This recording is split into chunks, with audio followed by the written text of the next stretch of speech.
The U.S. Supreme Court held a public hearing to determine the legality and justification of the tariff bomb imposed by Trump on our country and the rest of the world. However, even conservative justices appointed by President Trump have pointed out the abuse of presidential authority. Kang Young-gu reporting from Washington. The first public hearing at the U.S. Supreme Court concerning the fate of the Trump tariffs has officially begun. The crucial key issue at hand is whether the tariffs imposed by President Trump, based on the International Emergency Economic Powers Act, exceeded his presidential authority.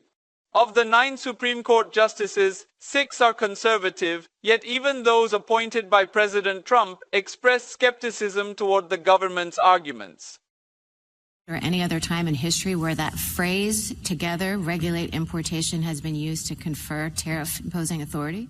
Congress, as a practical matter, can't get this power back once it's handed it over. The president's a one-way ratchet.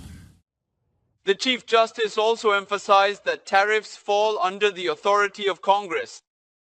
But the vehicle is imposition of taxes on Americans, and that has always been the core power of Congress.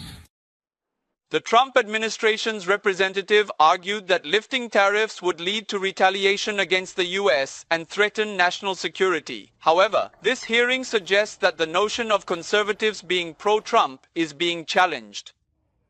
In the U.S. Supreme Court, a decision is finalized when at least 5 of the 9 justices agree. Considering the gravity of the case, a conclusion might be reached as early as the beginning of next month.